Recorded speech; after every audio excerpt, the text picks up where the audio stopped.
di Kabupaten Berau, yakni salah satunya melihat langsung pelaksanaan PTM terbatas, yakni di Madrasah Ibtidaiyah Negeri 1 Berau. Dalam kunjungan tersebut, Menko PMK Muhadjir sendiri melihat langsung bagaimana proses pelaksanaan pembelajaran dan mengontrol bagaimana penerapan prokes yang terjadi selama pembelajaran dimulai. Begitu juga pihaknya melakukan komunikasi secara langsung dengan murid dan memberikan arahan kepada tenaga pendidik setempat. Seperti itu. Oke, saat kunjungan dari Menko PMK ini bagaimana suasana saat itu di sekolah? Adakah evaluasi juga tersendiri untuk sekolah tersebut? Baik, jadi tidak ada evaluasi yang ke arah negatif sebab diakui oleh Menko PMK sendiri bahwa pelaksanaan PTM terbatas sudah sesuai sekali dengan prokes, begitu juga sarana sanitasi yang dimiliki sekolah sangat lengkap, ruang kelas juga diatur dengan jarak yang tepat. Namun ada masukan bahwa ruang kelas yang sangat besar bisa diisi lagi untuk beberapa murid agar bisa 50%, dan juga ventilasi dan sirkulasi udaranya terbilang baik. Jadi meminta sekolah untuk memanfaatkan ruang kelas yang besar agar lebih efektif. Seperti itu. Oke Renata, lalu bagaimana dengan komentar dari Menko PMK sendiri terkait SMA yang belum dapat menggelar PTM di sana? Baik, memang saat ini kewenangan SMA dan SMK itu berada di Provinsi Kalimantan Timur. Jadi Pemda hanya bisa memberikan rekomendasi pembukaan PTM terbatas kepada PAUD, SD, dan juga SMP. Namun karena Berau sendiri sudah mencapai 61 target vaksin pertama, Menko PMK sendiri meminta agar provinsi memberikan izin kepada SMA dan SMK untuk melakukan PTM terbatas. Namun yang terpenting adalah sekolah harus menepati dan juga memenuhi aturan yang diberikan oleh SKB 4 Menteri dan peraturan daerah itu sendiri untuk mendapatkan rekomendasi pembukaan. Yang terpenting bagi muhajir saat ini adalah proses pembelajaran harus disertai dengan prokes yang tepat. Begitu rekan Dea. Ya, baik. Terima kasih rekan Renata, dan berikut Tribuners akan kami tampilkan hasil keterangan dari Menko PMK Muhadjir Effendi yang sudah didapatkan oleh rekan jurnalis kami. Ini untuk meninjau pelaksanaan pelajaran tatap muka di sekolah. Ini di Sekolah Madrasah Ibtidaiyah Negeri di Berau, satu-satunya yang negeri, dan bagus pelaksanaannya. Sudah diapati protokol kesehatannya, sudah pakai masker, ada jarak, kemudian juga disiapkan tempat-tempat cuci tangan. Jadi sebetulnya pendidikan edukasi kepada masyarakat itu akan sangat efektif kalau dimulai dari sekolah. Tribuners, kita jeda sejenak dan akan kembali sesaat lagi, tetaplah di Live Update. Oke, apa kabar Bang Arif di sini untuk strateginya? Kalau saya sendiri di Jumip 37 ini yang semalam baru mulai, saya dapat. Sebenarnya aku nggak ngerasa itu penangkapan atau penggerebegan atau apapun itu. Karena gini loh, posisinya aku kriteria. Jadi kita mengenal disebut dengan stroke yang tidak berdarah dengan stroke yang berdarah. Stroke yang tidak berdarah itu biasanya ditandai dengan adanya penyumbatan. Kalau itu terjadi di sini mungkin pikirnya tidak ke situ kali ya, tapi kalau di Korea atau di Kamboja itu ada beberapa paper yang saya itu mas, ya, dulunya tukang koran. Oh gitu ya. Tukang koran. Ya, saya baca itu Pak. Tuh kan pernah baca kan? Ya. Jadi kalau saya jadi tanggam itu udah bersyukur banget. Si anak ini dijadikan sebagai tersangka begitu. Ya kalau ini kita bicara yang di luar kasus Sibolga ya. Dengan nama hujan shower, di mana terdapat batas jelas antara daerah hujan dan tidak hujan yang biasanya terjadi pada fase awal mature stage atau tahap berbahaya itu Kang. Jadi mulai artinya terjadinya perlembekan. Nah itu untuk penetrasi akan sulit. Gitu ya. Dok, saya ini menurut saya memang tidak mudah. Bukan urusan tanah diambil. Kalau misalnya Amerika Serikat sekarang.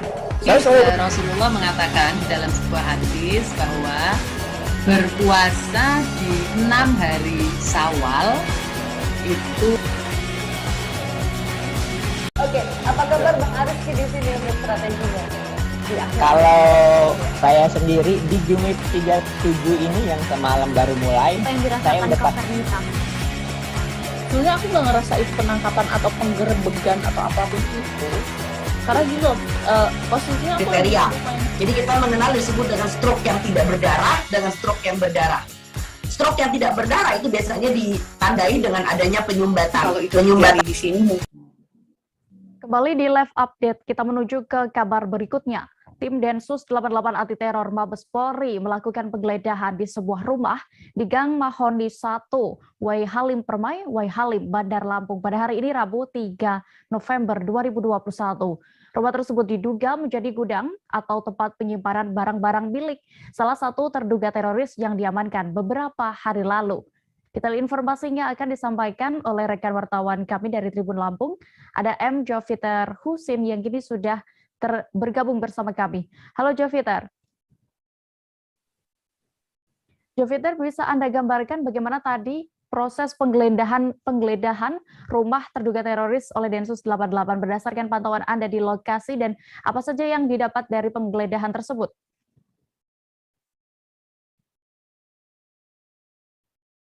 Halo? Halo rekan Joviter.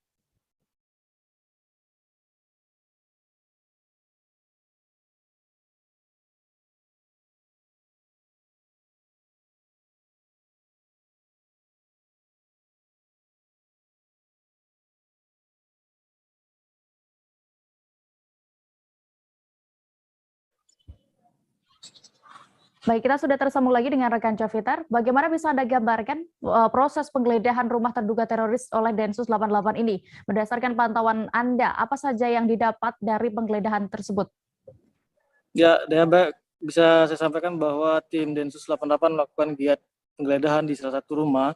Dari pantauan tadi dapat disampaikan bahwa mereka menemukan sejumlah kotak amal dan dokumen dan beserta PC komputer dari dalam gudang tersebut.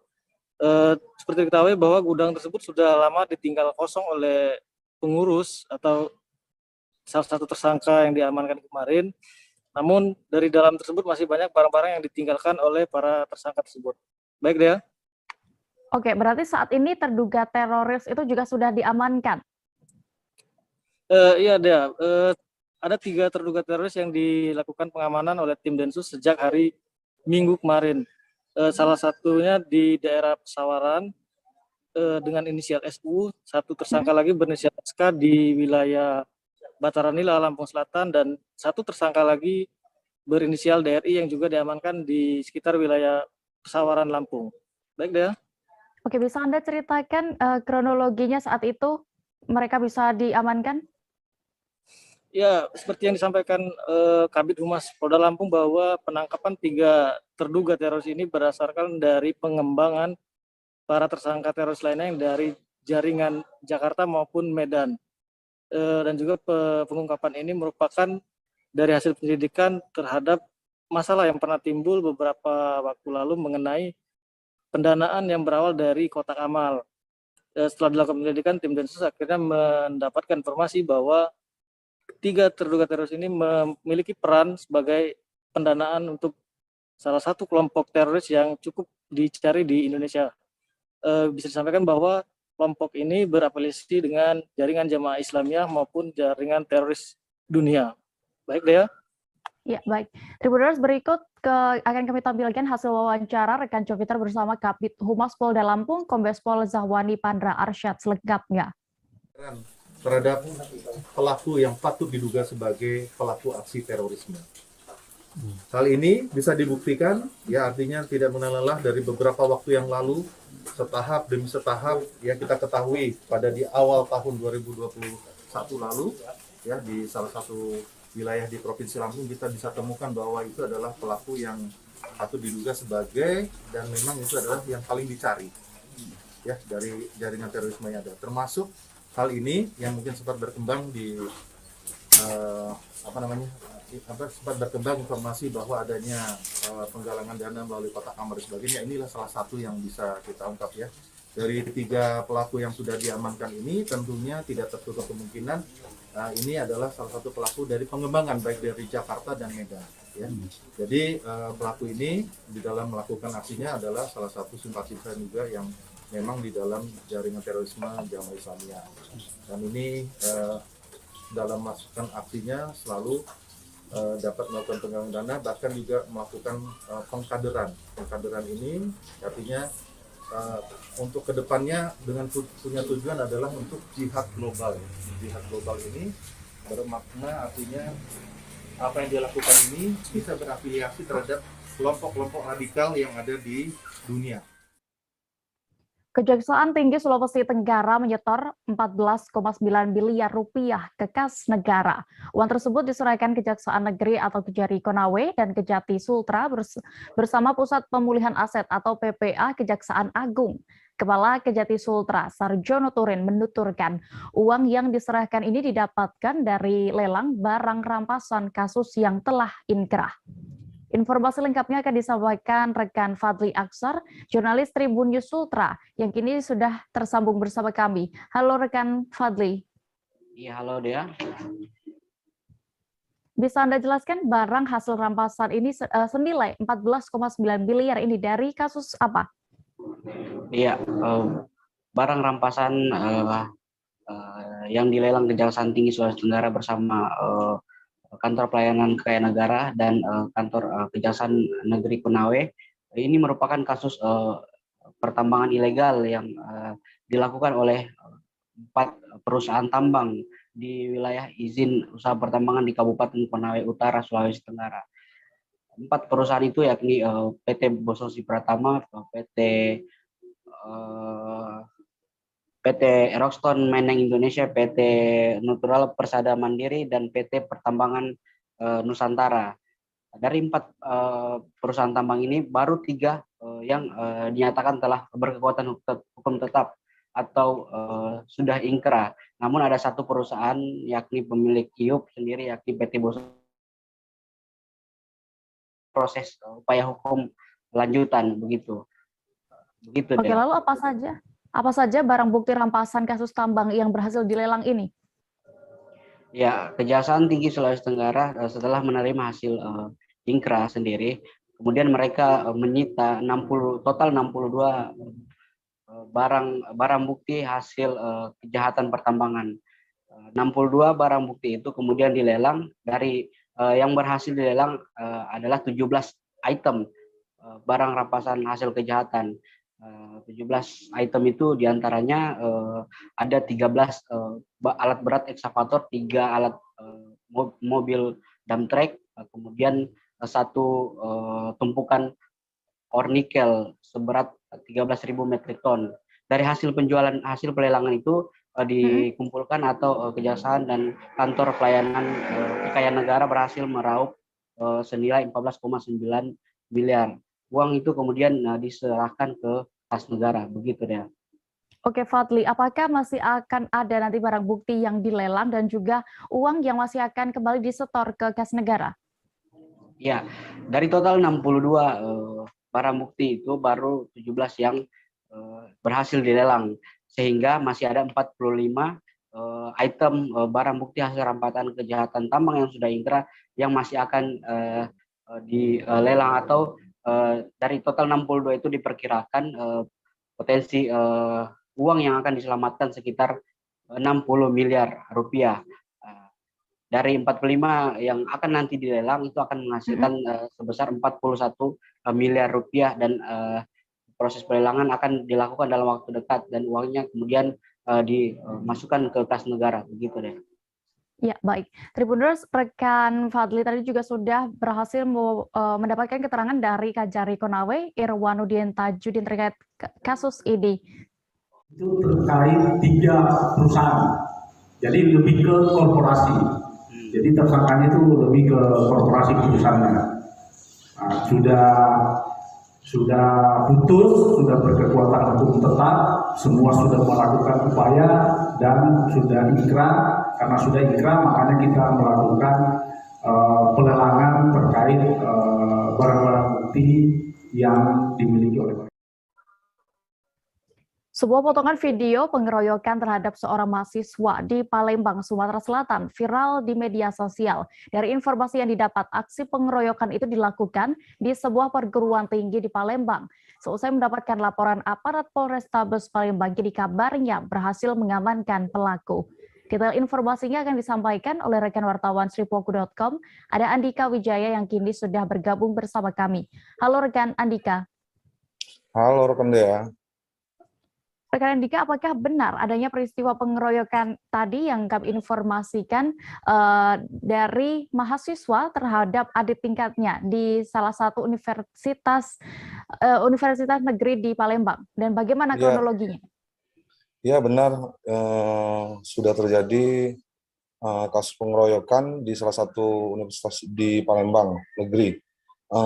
Kronologinya sendiri berawal dari pelaku AM dan AS hendak berjalan ke kantin universitasnya, lalu bertemu dengan korban Reja, kemudian merasa kedua pelaku dipelototin, akhirnya kedua pelaku AM pun menaruh dendam kepada korban Reja. Dan selang beberapa setengah jam, pelaku AM pun datang kembali bersama 3 rekannya, yakni AS, AJ, dan AW. Nah, saat itulah keempat pelaku ini melakukan pengeroyokan dengan membabi buta terhadap korban Reja, begitu, rekan Den. Oke, lalu apa yang dialami oleh korban ini setelah mendapatkan menjadi korban aksi pengeroyokan itu? Dan kabarnya juga pelaku sudah diamankan. Benar, rekan Dea. Korban usai kejadian mengalami luka lebam di bagian muka, di bagian punggung, dan hingga kini keempat pelaku sendiri sudah diamankan unit Pidum dan Tekap 134 Polrestabes Palembang. Saat keempatnya berada di rumah masing-masing, begitu rekan Dea. Oke, setelah diamankan ini, apakah sudah pelaku ini sudah dikenai pasal terhadap setelah melakukan aksi pengeroyokan itu, dan juga apakah mereka juga mendapatkan sanksi dari universitas? Untuk saat ini universitas negeri tersebut belum memberikan sanksi kepada keempat pelaku. Namun pihak universitas akan memberikan sanksi setelah hasil proses hukum di Polrestabes Palembang, dan akibat ulahnya keempat pelaku akan dikenakan hukum dan pasal 170 dengan ancaman hukuman 5 tahun penjara. Begitu, rekan Dea. Ya, baik. Tribuners, rekan Andika tadi juga sudah berhasil mendapatkan keterangan dari Kasat Reskrim Polrestabes Palembang, Kompol Tri Wahyudi, terkait kasus pengeroyokan ini. Kami tampilkan selengkapnya. Tanya dikit Bang, terkait pengeroyokan yang dilakukan mahasiswa Politeknik Sriwijaya Palembang, udah diamankan benar Bang tuh? Betul sekali. Jadi kita sudah mengamankan, laporan memang masuk ke kami malam Minggu. Senin pagi kita sudah mengamankan 4 orang langsung, dan keempat-empatnya sudah kita beri keterangan, kita dalami. Alhamdulillah saat ini kita sudah tetapkan juga keempat tersebut sebagai tersangka untuk kita tindak-lanjuti pemberkasan dan proses sampai dengan kejaksaan. Bang, kalau untuk motifnya sendiri Bang apa Bang? Kronologinya gimana Bang? Jadi awal kalau dari keterangan memang di sana lagi ada kegiatan voli ya, pertandingan voli. Dari awal sebenarnya saling lihat-lihat lah. Lirik-lirikan Bang ya? Lirik-lirikan, ketersinggungan itu, salah paham itu, akhirnya ribut. Ribut berlanjut lagi, sempat berhenti berlanjut lagi, saling kejar-kejaran. Tapi untuk intinya memang yang terekam betul-betul itu di koridor kampus ya, di dalam kampus. Bang, untuk luka lebam Bang dari forensik sendiri Bang, kita udah nerima berarti Bang ya? Visumnya kami belum dapat, teman ada beberapa memang luka di bagian kepala, badan, dan pundaknya segala macam itu ada. Mungkin pasal yang dikenakan Bang untuk keempat pelaku tersebut apa Bang yang kita akan kenakan Bang? Untuk pasal yang kita kenakan 170 KUHP, ancamannya di 5 tahun penjara ya. Kita menuju Jawa Timur, Tribuners. Mahasiswa yang tergabung dalam Badan Eksekutif Mahasiswa Sumeneb mengepung kantor Bupati pada hari ini, Rabu 3 November 2021. Aktivis mahasiswa ini datang menyampaikan aspirasi terhadap Bupati Sumeneb, maksud kami, dengan 5 tuntutan. Aksi yang dilakukan ratusan aktivis mahasiswa ini dijaga ketat dari personel pengamanan Polres Sumeneb. Untuk mengetahui lebih detailnya sudah bergabung bersama kami rekan jurnalis Tribun Madura, ada Ali Hafiz Syahbana yang akan menyampaikan laporan lengkapnya. Halo rekan Ali.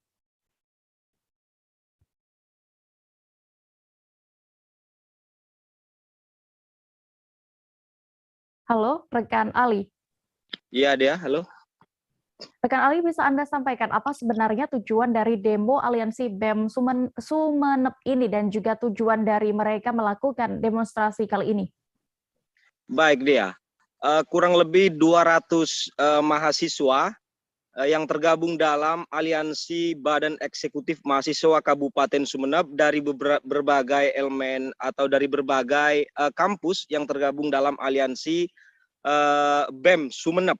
Ini melakukan unjuk rasa di depan kantor Bupati Sumeneb tadi pagi menjelang siang untuk menyampaikan aspirasi kepada Bupati Sumeneb untuk mengevaluasi hampir setahun Bupati Sumeneb dan Wakil Bupati Sumeneb bekerja. Ini untuk mengevaluasi Bupati Sumeneb, kinerja Bupati Sumeneb. Oke, terkait dengan 5 tuntutan yang disampaikan saat demonstrasi tadi, apa saja itu?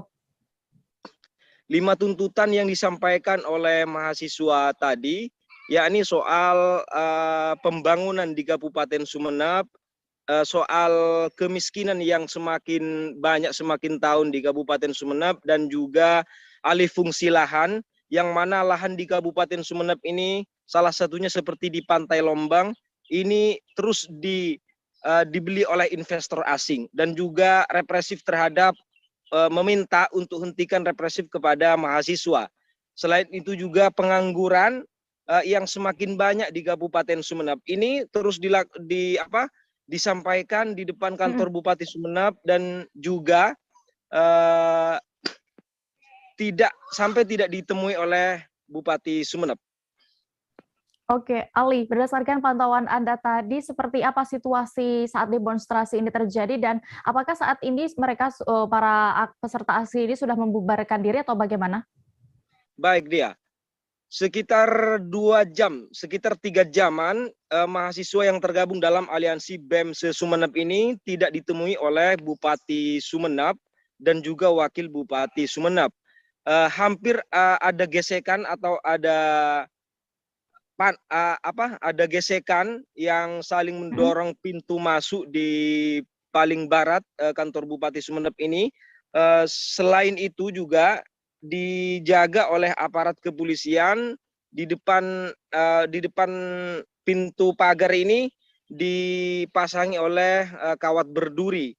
Mahasiswa bergeser ke arah barat ini hampir panas karena tidak kunjung ditemui oleh Bupati Sumeneb. Akhirnya mahasiswa dengan kekecewaannya menunjukkan teatrikal bagaimana jerit tangis rakyat Kabupaten Sumeneb yang semakin hari dan semakin tahun ini seperti mengemis di daerahnya sendiri. Seperti itu dia. Hingga membubarkan diri, ini juga tidak ditemui oleh Bupati Sumeneb, cuman diwakilkan oleh asisten 1, yakni Bapak Ahmad Masuni, menemui langsung kepada mahasiswa yang melakukan unjuk rasa di depan kantor Bupati Sumeneb. Iya, baik Ali. Tribuners, berikut akan kami tampilkan hasil wawancara rekan Ali bersama Koordinator Mahasiswa Aliansi BEM Sumeneb. Ada Nur Hayat, berikut selengkapnya. Mahasiswa hari ini.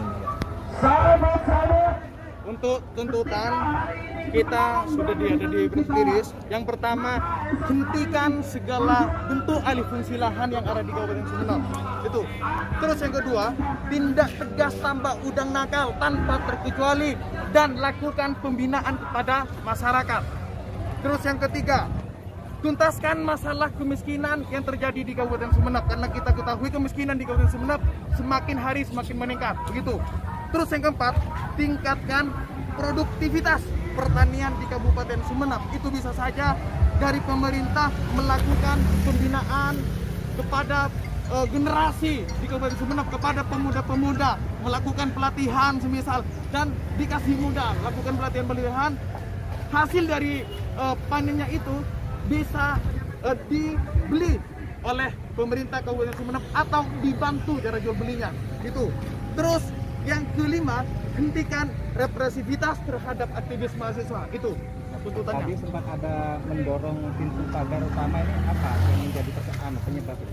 Yang menjadi persoalan, mengapa kemudian masa aksi itu mendorong pintu utama pemerintah Kabupaten Sumeneb, karena Bupati ini katanya keluar kota. Namun kemudian dari pihak pemerintah Kabupaten Sumeneb tidak ngasih surat tugas kepada Korlap, begitu.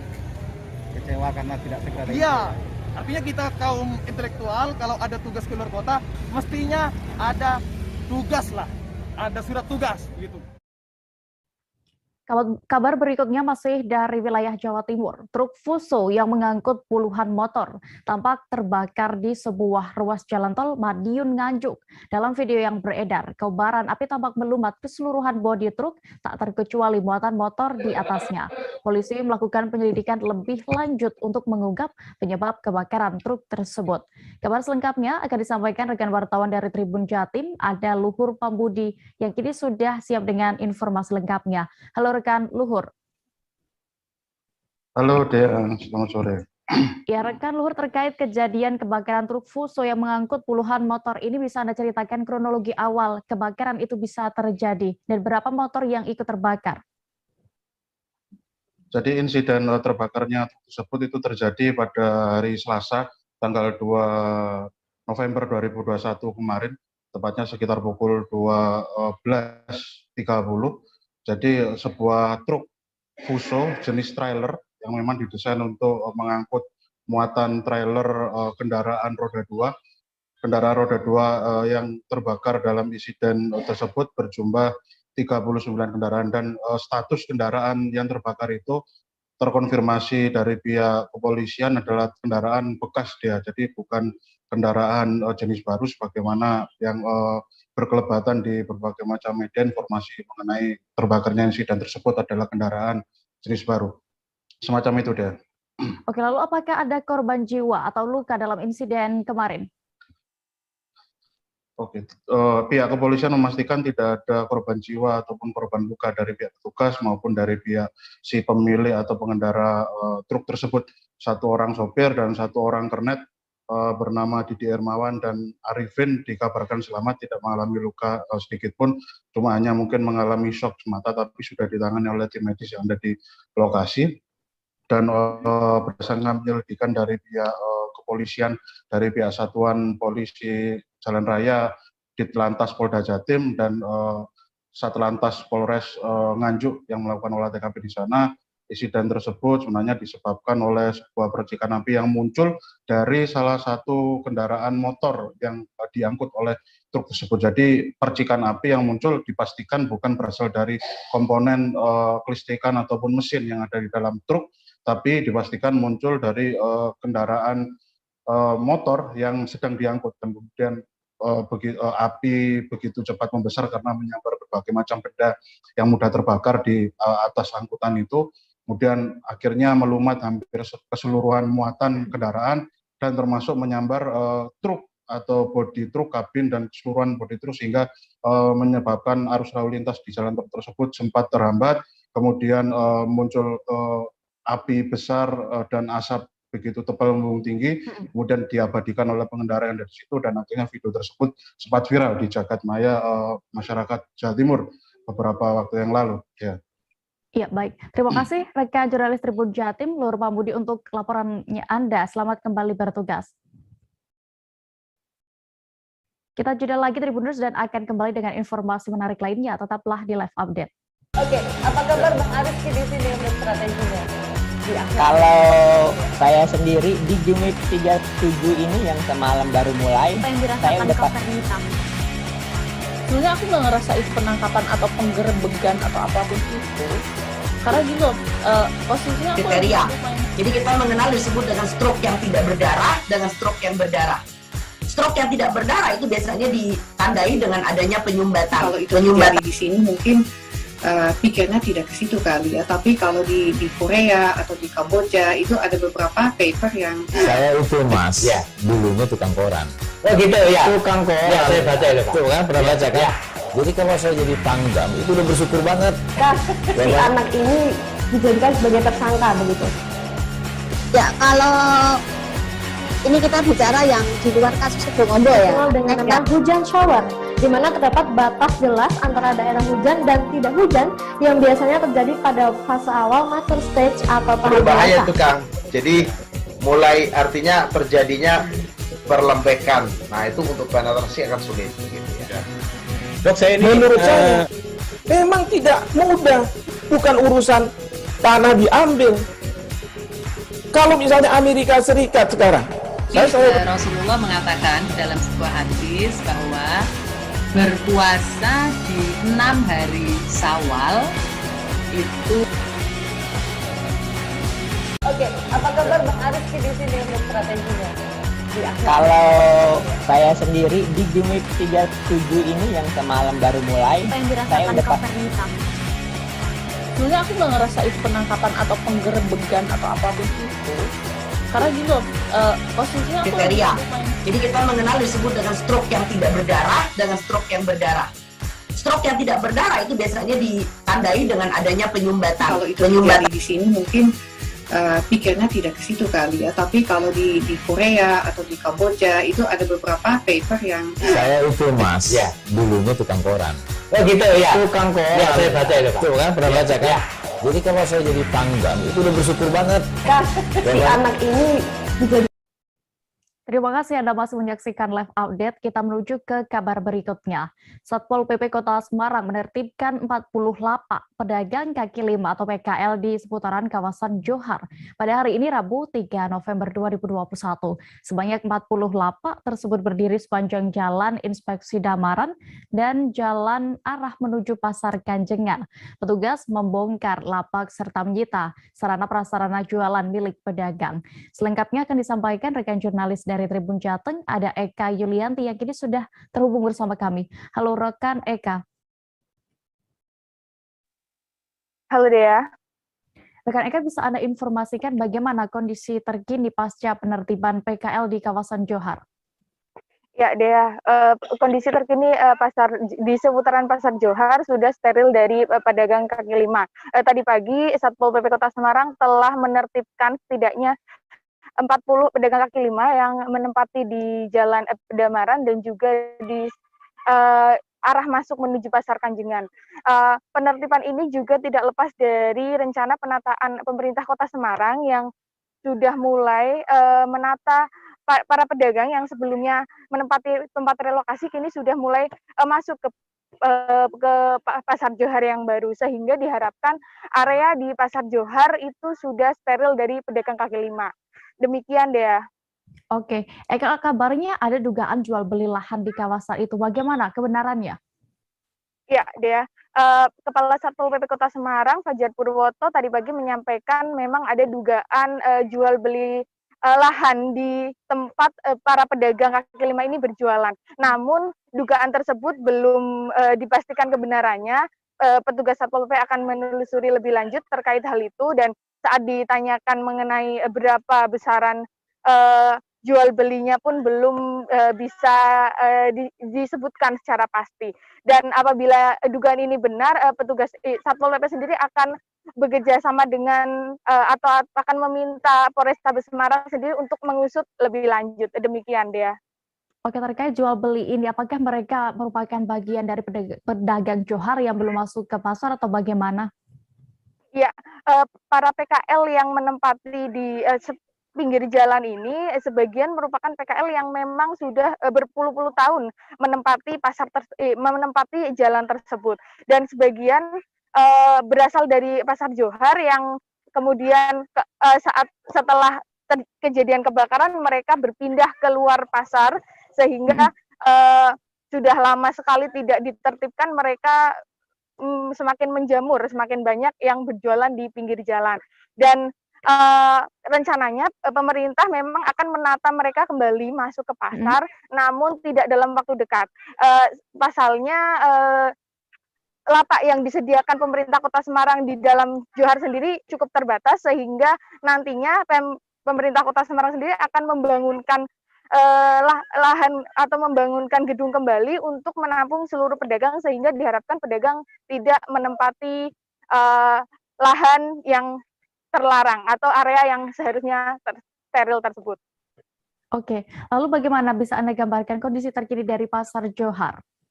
Ya, Pasar Johar sendiri saat ini sudah mulai berjalan aktivitasnya. Sebagian pedagang sudah masuk, namun juga masih banyak lapak-lapak yang kosong karena pedagang masih menempati di tempat relokasi. Ada pula pedagang yang belum mendapatkan lapak sehingga mereka masih menunggu lebih lanjut, menunggu kabar dari pemerintah Kota Semarang terkait penataan bagi pedagang yang belum mendapatkan lapak. Pedagang sendiri berharap bisa segera mendapatkan lapak agar bisa berjualan dan kembali beraktivitas normal seperti sebelum terjadi kebakaran pada 2015 silam. Demikian, Dea. Oke, Tribuners, rekan Eka tadi juga sudah sempat melakukan wawancara bersama Kepala Satpol PP Kota Semarang, Fajar Purwoto, dan juga pedagang bernama Sriyatun. Berikut kami tampilkan selengkapnya. Ya, jadi gini, saya paling benci kalau pedagang bilang Satpol nggak berani ke sini. Ini sudah saya tertipkan setengah 3 minggu yang lalu ya. Saya sampaikan jangan jualan, tapi mereka mencoba jualan lagi ya. Nanti akan saya laporkan ke Polrestabes terkait dengan penjualan lahan ini. Ini jual beli nih, saya pastikan. Ya. Nanti silakan kalau mau ada menjadi silakan sidik. Karena ini Pak Wali sudah membangun Johar itu sudah hampir 800 miliar ini keseluruhan. Nah kalau ini diatur susah, repot. Sebetulnya kami ada 2-3 titik ini di sini Soekarno sama Majapahit. Karena kami terbatas hanya fokus di Kanjengan, maka ya kita selesaikan yang ini. Ya. Jadi memang ibu-ibu ini mudah dulu susah diatur. Kalau berbicara mesake, saya mesake mas. Dulu zaman saya dinas perdagangan saya kosongin. Terus kemarin kebak lagi. Terus kemarin kita cek di sini 3 kali. Ini yang keempat kali saya datang. Jadi saya pastikan hari ini kalau nanti mereka jual lagi barang saya akut semua. Pak, dari sini kawasan apa Pak? Ini kan satu kawasan Pasar Johar. Dan ini jalan akses masuk ke yang Blok D. Blok D sudah ditempati. Sehingga kalau orang-orang ini jualan kami kan lucu. Ya. Jadi kita satu kawasan Pasar Johar baru itu harus steril dari apa? Pedagang ini. Kalau berbicara mesake anggota Satpol mas. Anggota Satpol itu nggak dapat bayaran gini-gini. Mereka dibiarkan dapat untung itu. Sempat mau agar besinya nggak dibawa, tapi akhirnya dibawa. Ya, tapi gimana Pak? Anak saya kan udah pada pulang. Saya sendiri ya. Bingung mau bongkar Iya, sendiri ya Bu? bingung. Kan saya orang perempuan. Nggak bisa Pak, nggak ada temennya. Bu, ini sebelumnya memang udah jualan di sini atau di pasar sebelumnya Bu? Nanti di pasar kan belum pembagian dalam saya. Ini kan untuk sementara aja. Saya belum dapat undian yang di dalam. Tapi sebelumnya jualan di Johar? Iya. Kan saya juga ada lokasi di dalam. Tapi kan belum pembagian. Bu, namanya siapa Bu? Sriyatun. Kita beralih ke Jawa Barat, Tribuners. Transportasi massal dengan konsep bus rapid transit atau BRT yang diberi nama Bis Kita Transpakuan resmi mengaspal di Kota Bogor pada Selasa 2 Oktober 2021 kemarin. Program yang berkolaborasi antara Badan Pengelola Transportasi Jabodetabek atau BPTJ, Kemenhub dengan pemerintah Kota Bogor tersebut merupakan bagian dari program subsidi pemerintah pusat. Dalam hal ini Badan Pengelola Transportasi Jabodetabek atau BPTJ, Kementerian Perhubungan untuk pengembangan transportasi massal di wilayah Bodetabek atau Bogor, Depok, Tangerang, dan Bekasi. Informasi lengkapnya sudah tersambung bersama kami, ada rekan Lingga Arfian, wartawan dari Tribun Bogor yang akan menyampaikan informasi lengkapnya. Halo rekan Lingga.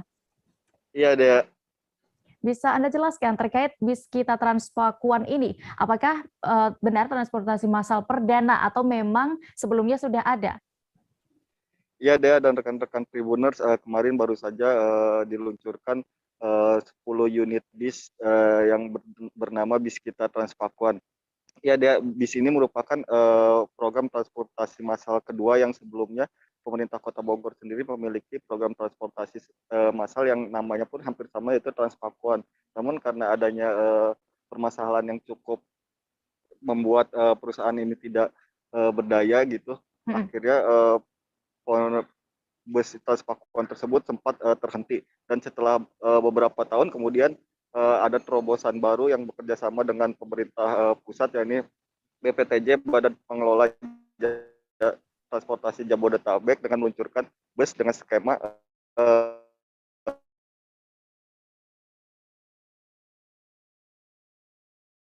Halo, rekan Lingga.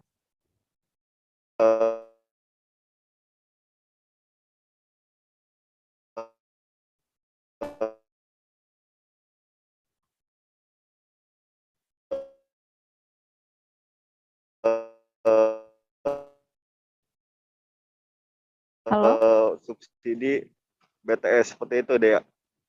Iya, lalu bagaimana untuk operasionalnya pada tahap awal bis kita Transpakuan ini, bisa Anda jelaskan? Ya, Dea dan rekan-rekan Tribuners, pada tahap awal ini ada sekitar 10 bis Transpakuan yang dioperasionalkan oleh konsorsium PDJT dan bersama 2 koperasi lainnya. Nantinya pada tahap awal ini bus beroperasi dari rute Ciparigi kemudian menuju stasiun Bogor. Tadi juga sempat sudah berjalan sejak pagi hingga sore ini. Nantinya operasionalnya akan sampai malam sekitar pukul 10 malam.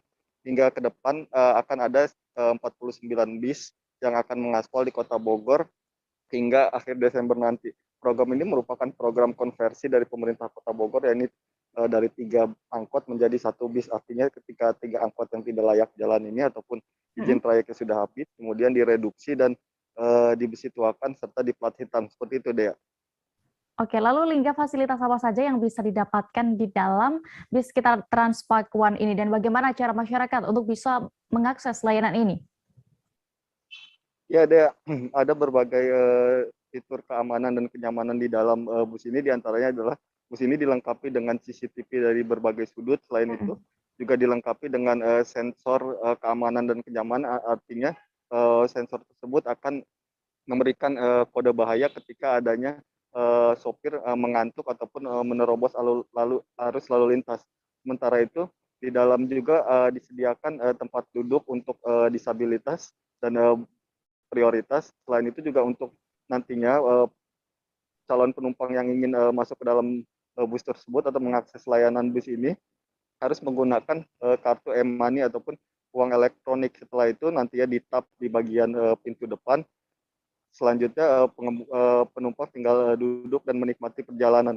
Untuk saran bagi masyarakat yang ingin menggunakan transportasi ini, ada baiknya mendownload aplikasi bis kita, karena di sana tertera berbagai fitur yang menarik. Di antaranya adalah pengecekan jadwal, kemudian titik halte, dan berapa estimasi keberangkatan sampai tujuan. Seperti itu, Dea. Ya, baik. Tribuners, tadi juga rekan Lingga sudah berhasil mendapatkan keterangan dari Wali Kota Bogor, ada Bima Arya, dan juga Kepala BPTJ Polana Pramesti. Berikut kami tampilkan selengkapnya. Ya, tahun ini gratis. Ya, tahun depan nanti kita kaji lagi, kita umumkan lagi. Satu lagi barangkali Pak Wali, kita mengharapkan juga bukan hanya orang yang naik angkot, naik bus, tapi yang biasa naik mobil pribadi, naik bus. Karena busnya nyaman, kemudian dilengkapi dengan semua aplikasi canggih, sehingga dan jadwal waktunya sudah tertentu. Jadi marilah kita naik bis kita supaya Kota Bogor bisa lebih lancar trafiknya, ya Pak. Tarifnya bagaimana? Tarifnya sementara masih nol. Perkiraan kedepannya nanti kita kaji. Tapi tadi kita sudah tanya ya, tanya ke bapak-bapak tadi, tanya ke mahasiswa tadi, kata mereka ya 5.000, 6.000 mungkin masih ya. Artinya tidak terlalu mahal. Dan nanti tiketnya tiket integrasi. Badan Pengelola Keuangan dan Aset Daerah atau BPKAD Lampung Barat akan menggelar lelang barang milik daerah, yakni kendaraan dinas dan rongsokan. Kegiatan tersebut mengacu pada surat penetapan jadwal lelang tanggal 25 Oktober 2021 yang dikeluarkan oleh Kantor Pelayanan Kekayaan Negara dan Lelang atau KPKNL Bandar Lampung. Detail informasinya akan disampaikan oleh rekan wartawan kami dari Tribun Lampung, ada Nanda Yustizar yang kini sudah bergabung bersama kami. Halo rekan Nanda. Ya, halo rekan Dea. Nanda, apa sebenarnya alasan dari BPKAD Kabupaten Lampung Barat ini sendiri melelang puluhan randis? Tujuan dari BPKAD Lampung Barat mengadakan kegiatan lelang randis dan rongsokan tersebut yakni untuk dalam rangka optimalisasi barang milik daerah dengan cara pemindah tanganan barang milik daerah dari Pemkab Lampung Barat kepada pihak lainnya, mungkin swasta, masyarakat, atau yang lainnya. Demikian, ya. Oke, Nanda. Apa saja kendaraan dinas, jenis apa saja yang dilelang itu, dan juga untuk barang rongsokan juga terdiri dari apa saja? Untuk kendaraan dinas, banyak jenisnya ya. Ada dari jenis pick up, ada juga mobil-mobil kendaraan pribadi seperti Taruna, Kijang, dan sebagainya. Kemudian untuk rongsokan sendiri itu berasal dari GSG, bongkaran GSG di Pemkab Lampung Barat, dan juga bongkaran besi tua dari Los Pasar Liwa, Lampung Barat. Ya. Ya, baik. Tribuners, berikut akan kami tampilkan hasil wawancara rekan Anda bersama Kabid BMD BPKAD Lampung Barat, ada Nerpi Juarsa selengkapnya. Ya. Lelang barang milik daerah berupa kendaraan dinas dan rongsokan, Pak. Jadi kendaraan dinasnya dari 25 unit, ya. Rongsokannya kita bagi menjadi 9 paket. Ya. Mulai kapan? Mulai kita insya Allah direncanakan pembukaan penawaran pada tanggal 12, jam 9 pagi, ditutup tanggal 17 jam 11 siang pada bulan November 2021 yang akan datang. Dan bagi masyarakat yang berminat, silakan membaca di harian surat kabar Radar Lampung atau Radar Lambar pada tanggal 12 November 2021 yang akan datang, dan di website milik Kementerian Keuangan yaitu www.lelang.go.id pada tanggal 12 November 2021 pukul 09.00. Sudah mulai dibuka itu. Syarat-syaratnya terampir di situ. Syarat-syarat silakan lihat di websitenya lelang.go.id. Itu untuk jumlah kendaraannya sendiri berapa? Ada 25 unit, Pak. Beralih ke informasi berikutnya, I Gede Ari Astina alias Jerings SID dinobatkan oleh Badan Narkotika Nasional Provinsi Bali menjadi Duta Anti Narkoba. Penunjukan ini sudah untuk menyukseskan program pencegahan, pemberantasan, penyalahgunaan, dan peredaran gelap narkoba atau P4GN. Jering pun lantas menyanggupi dan siap untuk memberikan edukasi kepada masyarakat khususnya di Bali mengenai bahaya narkoba. Selengkapnya akan disampaikan rekan jurnalis Tribun Bali, ada Adrian Amurwonegoro yang kini sudah terhubung bersama kami. Halo rekan Adrian. Halo, selamat sore Dea. Adrian, bagaimana ceritanya sampai BNNP Bali ini menobatkan Jerings SID menjadi Duta Anti Narkoba untuk wilayah Bali? Ya, baik Dea dan juga Tribuners, selamat sore. Dapat saya informasikan bahwa pagi hari tadi Badan Narkotika Nasional Provinsi Bali melaksanakan rilis pemusnahan narkoba, barang bukti narkoba, sekaligus juga menobatkan Jering SID atau I Gede Ari Astina ini menjadi Duta Narkoba, di mana Jering SID ini sebelumnya adalah narapidana dari kasus ujaran kebencian yang melanggar UU ITE yang beberapa waktu lalu juga ramai diberitakan, dan beberapa waktu lalu juga Jering telah bebas dari penjara dari lapas Kerobokan. Dan tentu saja dinobatkannya Jering menjadi Duta Anti Narkoba ini berawal dari kisahnya atau dinamikanya di saat menekan di lapas Kerobokan beberapa waktu lalu, di mana Jering memanfaatkan waktunya di dalam penjara ini untuk menulis sebuah lagu berjudul Barisan Badai. Lagu tersebut kemudian dirilis di akun YouTube-nya, kemudian sampai terdengar atau terlihat oleh Kepala BNNP Bali, yakni Brigjen Gede Sugianyar, yang kemudian dari Brigjen Sugianyar sendiri mengapresiasi dari karya Jering tersebut untuk kemudian Jering dipanggil dan BNNP secara resmi melakukan pembicaraan terkait kerjasamanya, mengajak Jering sebagai tokoh dan juga duta anti narkoba untuk ke depan melakukan edukasi dan sosialisasi terkait program-program BNNT terkait mengenai memberikan penjelasan-penjelasan atau edukasi sosialisasi mengenai bahaya narkoba. Dea. Oke, Adrian, lalu seperti apa perkembangan peredaran narkoba di Bali sendiri? Ya, untuk narkoba di Bali sendiri angkanya dari prevalensi di tahun 2019 dan untuk diketahui bahwa angka prevalensi ini diketahui setiap 2 tahun sekali, dan dari tahun 2019 angka peredaran atau penyalahgunaan narkoba di Bali dilihat dari permintaan jumlahnya mencapai 15.000, dan angka ini cukup tinggi dan memprihatinkan dari berbagai pihak. Oleh karena itu, kemudian dari BNN Bali juga mengkonfirmasi bahwa peredaran narkoba di Bali ini sudah menyasar dari kalangan anak muda hingga dewasa.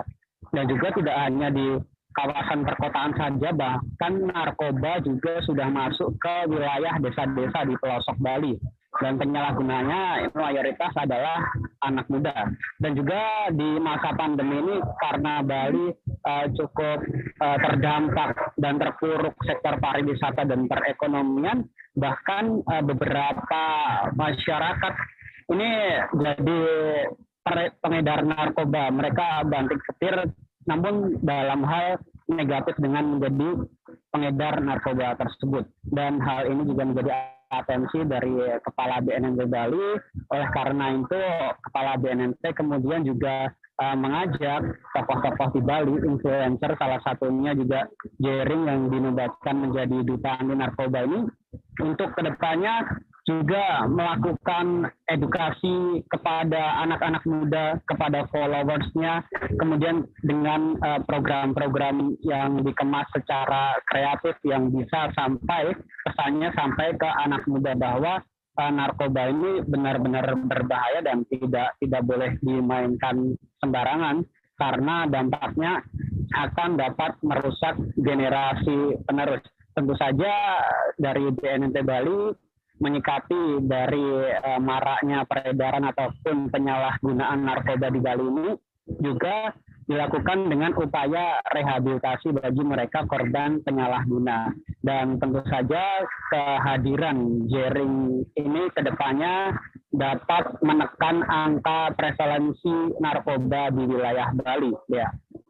Ya, baik. Terima kasih rekan Adrian untuk laporan Anda langsung dari Bali. Selamat kembali bertugas. Kita masih akan kembali dengan informasi menarik lainnya, Tribuners, tetaplah di Live Update. Oke, apa kabar Bang Ariski di sini untuk strateginya? Ya. Kalau saya sendiri di Jumik 37 ini yang semalam baru mulai, saya udah sebenarnya aku nggak ngerasa itu penangkapan atau penggerebegan atau apapun itu. Karena gitu, posisinya aku kriteria. Jadi kita mengenal disebut dengan stroke yang tidak berdarah dengan stroke yang berdarah.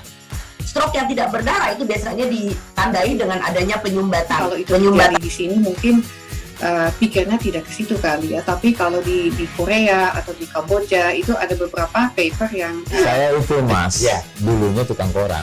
Oh gitu ya. Tukang koran. Ya, saya baca ya, Pak. Tuh kan pernah baca kan? Ya. Jadi kalau saya jadi tanggam itu udah bersyukur banget. Si anak ini dijadikan sebagai tersangka begitu. Ya, kalau ini kita bicara yang di luar kasus Sibolombo ya. Dengan nama hujan shower, di mana terdapat batas jelas antara daerah hujan dan tidak hujan yang biasanya terjadi pada fase awal mature stage atau tahap berbahaya itu Kang. Jadi mulai artinya terjadinya perlembekan. Nah itu untuk penetrasi akan sulit. Gitu ya. Dok, saya ini menurut saya memang tidak mudah, bukan urusan tanah diambil. Kalau misalnya Amerika Serikat sekarang, Rasulullah mengatakan dalam sebuah hadis bahwa berpuasa di 6 hari Syawal itu. Oke, apa kabar Bang Ariski di sini untuk strateginya? Ya. Kalau saya sendiri di Jumik 37 ini yang semalam baru mulai, saya udah sebenarnya aku nggak ngerasa itu penangkapan atau penggerebegan atau apapun itu. Karena gini loh, posisinya aku kriteria. Jadi kita mengenal disebut dengan stroke yang tidak berdarah dengan stroke yang berdarah. Stroke yang tidak berdarah itu biasanya ditandai dengan adanya penyumbatan. Kalau itu terjadi di sini mungkin pikirnya tidak ke situ kali ya. Tapi kalau di Korea atau di Kamboja itu ada beberapa paper yang saya itu mas, ya dulunya tukang koran. Oh gitu ya. Tukang koran. Ya saya baca itu Pak. Tuh kan pernah baca kan? Ya. Jadi kalau saya jadi pangdam itu udah bersyukur banget. Si anak ini dijadikan sebagai tersangka begitu. Ya kalau ini kita bicara yang di luar kasus Situbondo ya. Dengan nama hujan shower, di mana terdapat batas jelas antara daerah hujan dan tidak hujan yang biasanya terjadi pada fase awal mature stage atau tahap berbahaya dewasa. itu Kang. Jadi mulai artinya terjadinya perlembekan. Nah itu untuk penetrasi akan sulit. Gitu ya. Dok, saya ini menurut saya memang tidak mudah, bukan urusan tanah diambil. Kalau misalnya Amerika Serikat sekarang, Rasulullah mengatakan dalam sebuah hadis bahwa berpuasa di 6 hari Syawal itu. Oke, apa kabar Bang Ariski di sini untuk strateginya? Kalau saya sendiri di Game Week 37 ini yang semalam baru mulai, saya udah sebenarnya aku nggak ngerasa itu penangkapan atau penggerebegan atau apapun itu. Karena gini loh, posisinya aku kriteria. Jadi kita mengenal disebut dengan stroke yang tidak berdarah dengan stroke yang berdarah. Stroke yang tidak berdarah itu biasanya ditandai dengan adanya penyumbatan. Kalau itu terjadi di sini mungkin pikirnya tidak ke situ kali ya. Tapi kalau di Korea atau di Kamboja itu ada beberapa paper yang saya itu mas, ya dulunya tukang koran. Oh gitu ya. Tukang koran. Ya saya baca itu Pak. Tuh kan pernah baca kan? Ya. Jadi kalau saya jadi pangdam itu udah bersyukur banget. Si anak ini dijadikan sebagai tersangka begitu. Ya kalau ini kita bicara yang di luar kasus Situbondo ya. Dengan nama hujan shower, di mana terdapat batas jelas antara daerah hujan dan tidak hujan yang biasanya terjadi pada fase awal mature stage atau tahap berbahaya dewasa. itu Kang. Jadi mulai artinya terjadinya perlembekan. Nah itu untuk penetrasi akan sulit. Gitu ya. Dok, saya ini menurut saya memang tidak mudah, bukan urusan tanah diambil. Kalau misalnya Amerika Serikat sekarang, Rasulullah mengatakan dalam sebuah hadis bahwa berpuasa di 6 hari Syawal. Kembali di live update, kita menuju informasi berikutnya Tribuners. Masjid Baitul Syakur, Seijodoh, Kota Batam yang megah, kokoh berdiri di pusat kota. Sejumlah pohon dan tanaman bunga yang mengelilingi lingkungan masjid semakin menambah aslinya pesona Masjid Baitul Syakur. Di tanah bangunan Masjid Baitul Syakur ini juga terselip bangunan makam yang umurnya sudah ratusan tahun. Selengkapnya akan disampaikan rekan jurnalis Tribun Batam, ada Noven Simanjuntak yang kini sudah terhubung bersama kami. Halo rekan Noven.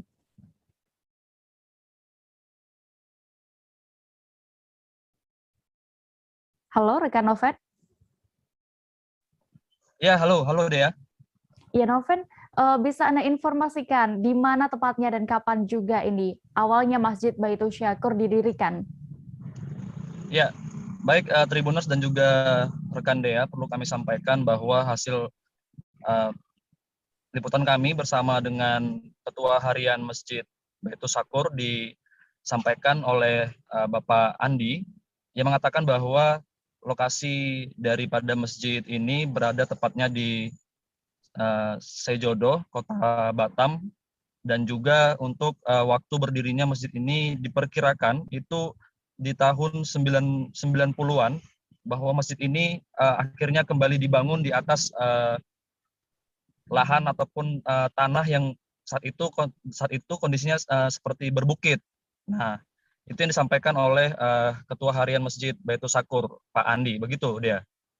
Oke, Noven, saat tadi Anda berkunjung di sana ya, berarti sudah sempat berkunjung ke masjid ini. Bisa Anda gambarkan pesona dan juga keunikan dari Masjid Baitul Syakur sendiri?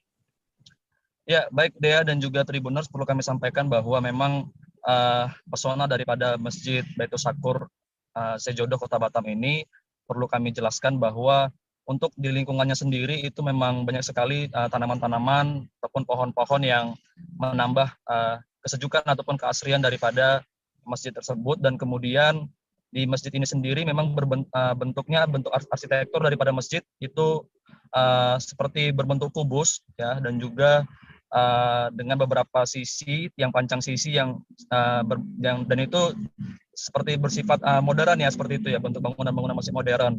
Namun kemudian di sisi masjid juga ada menara yang cukup tinggi, menara masjid yang cukup tinggi, itu ada 11 lantai, dan diperkirakan untuk tinggi menara itu mencapai 98 meter, begitu yang disampaikan oleh Ketua Harian Masjid, yaitu Bapak Andi.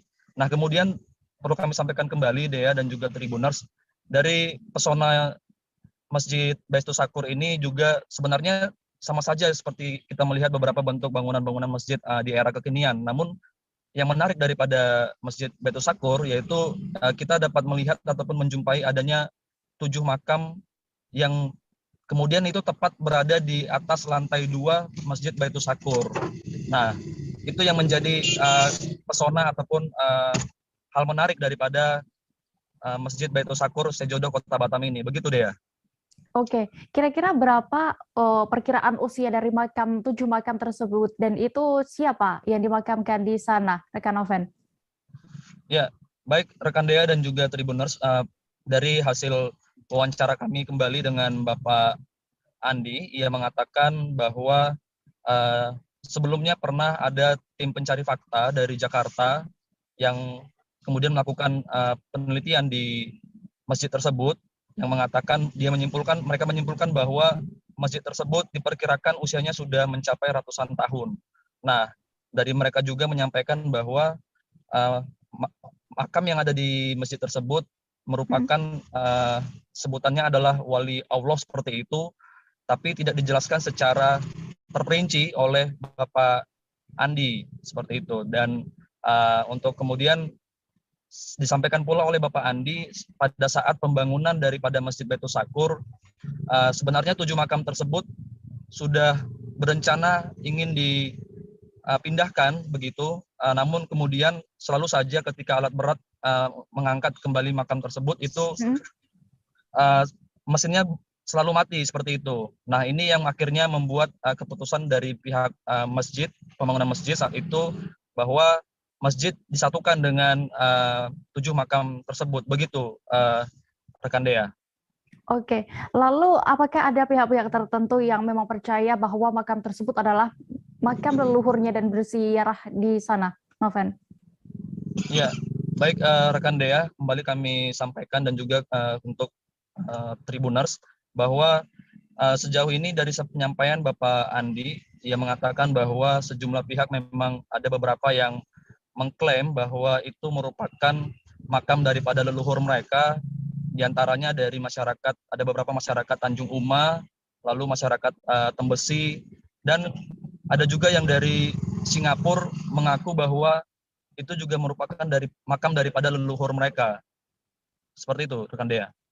Baik, Tribuners, berikut akan kami tampilkan hasil wawancara rekan Noven bersama Andi selaku Ketua Harian Masjid Baitus Sakur selengkapnya. Ini makam yang ada di Baitus Sakur ada 7 makam.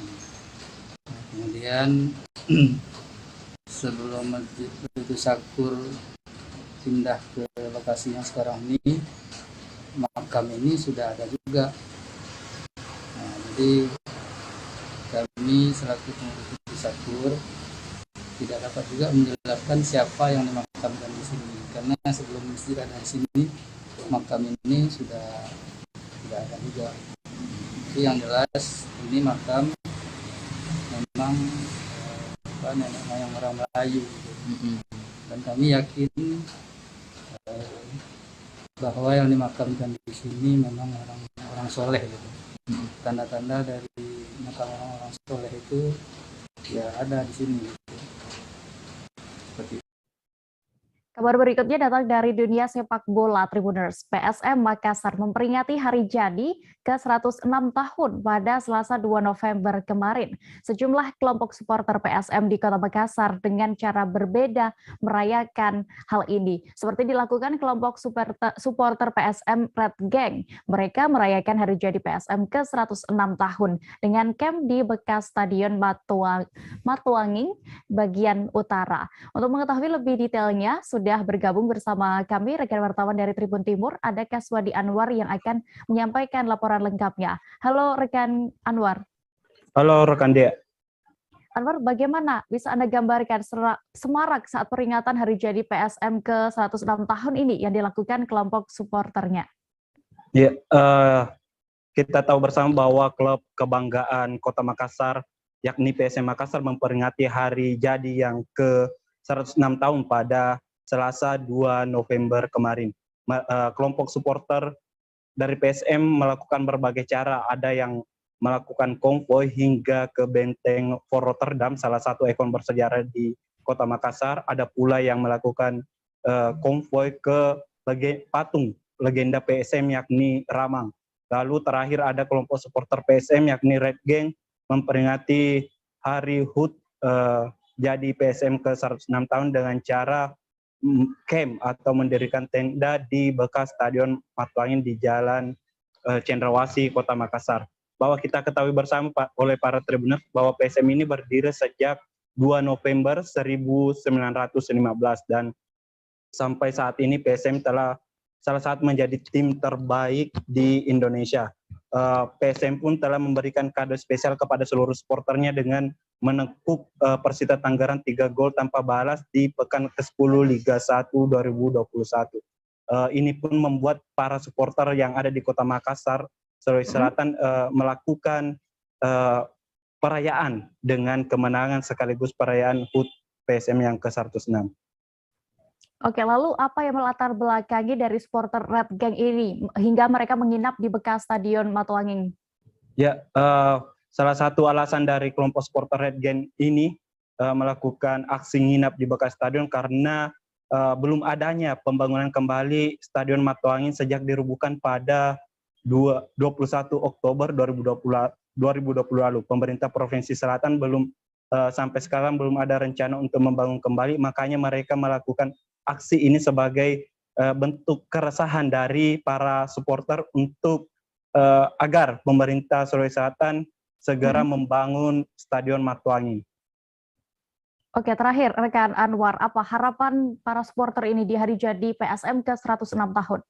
Ya, di hari jadi PSM ke-106 tahun ini para supporter khususnya dari Red Gang berharap bahwa stadion bisa kembali terbangun secepatnya sehingga mereka bisa menyaksikan kembali aksi-aksi dari pemain PSM Makassar di Stadion Kebanggaan Kota Makassar di Sulawesi Selatan sehingga PSM tidak lagi harus ke Pulau Jawa untuk bertandang nantinya. Kemudian selain itu mereka berharap di usia 106 tahun ini PSM bisa keluar sebagai juara di Liga 1 2021-2022 ini. Sekian rekan Dea. Baik, Tribuners, rekan Anwar juga sudah sempat melakukan wawancara bersama penanggung jawab kegiatan ini. Ada Richard, berikut kami tampilkan selengkapnya. HUT PSM juga di sini, di tempat ini.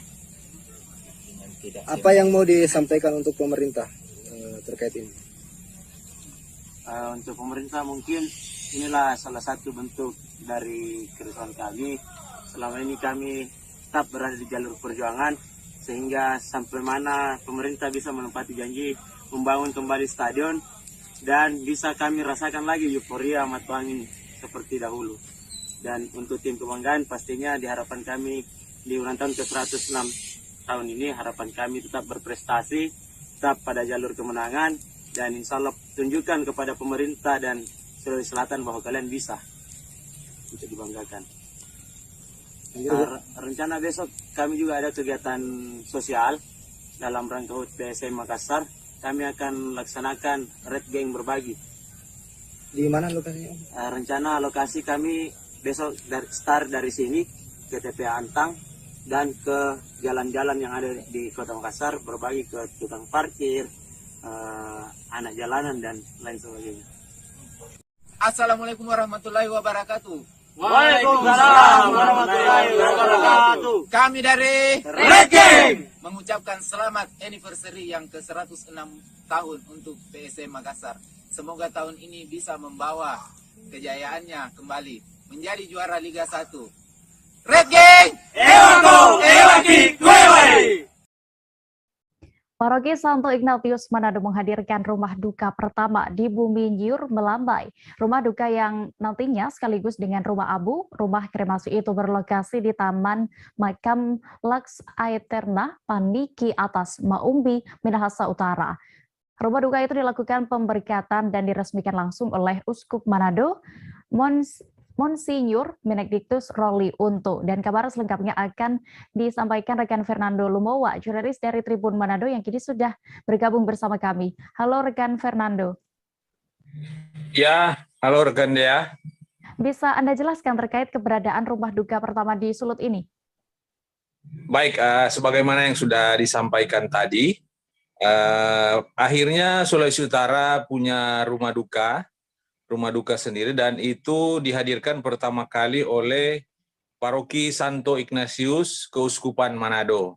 Dan rumah duka itu baru saja diresmikan oleh Uskup Manado yang mulia Monsinyur Benedictus Roli Untu, MSc, didampingi oleh pastor paroki dan pastor pendamping. Dan sebelum peresmian, pentabisan, dan pemberkatan rumah duka tersebut, didahului dengan misa arwah dan pemberkatan orang-orang suci, karena pemberkatan rumah duka ini bertepatan dengan perayaan orang-orang yang sudah meninggal. Demikian rekan Dea.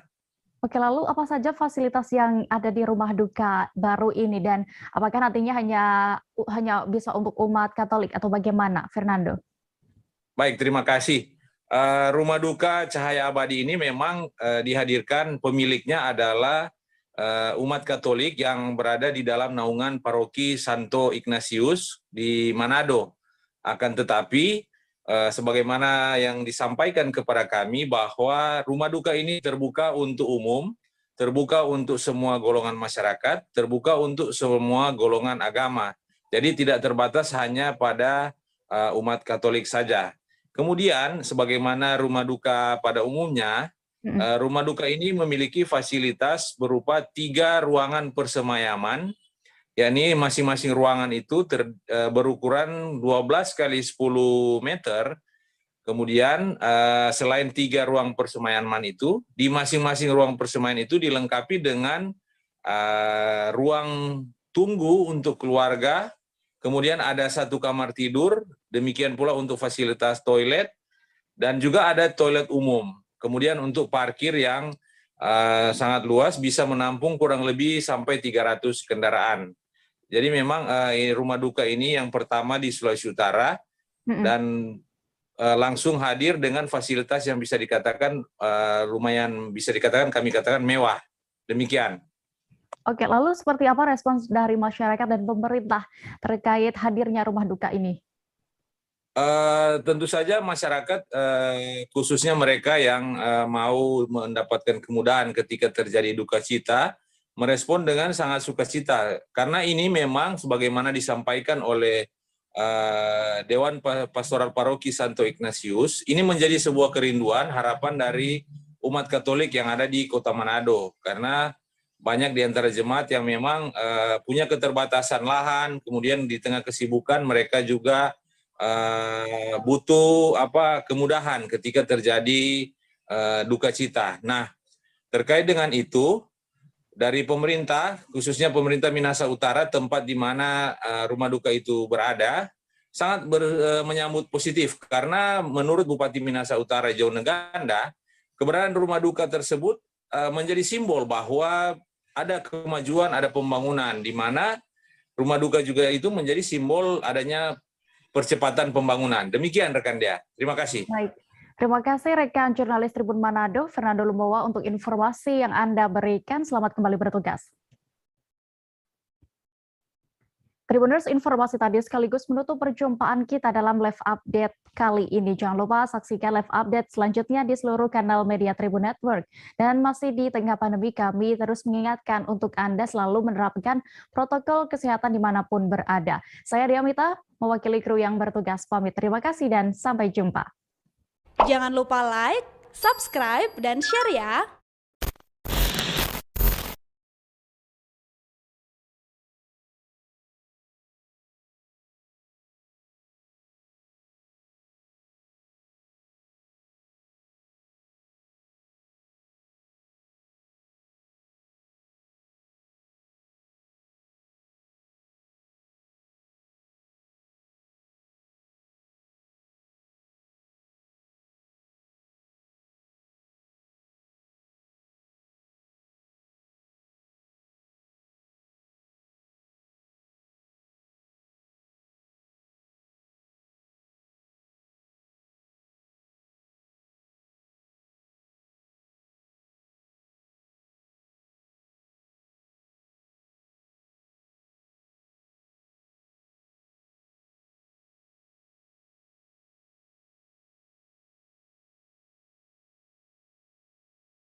Selamat untuk para juara bertahan yang masih tetap semangat makan.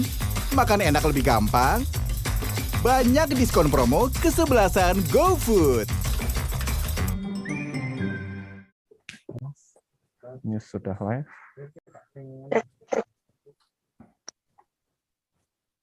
Facebook sudah.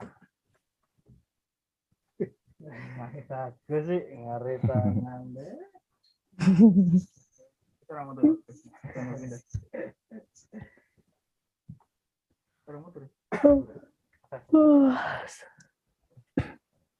Oke, go live.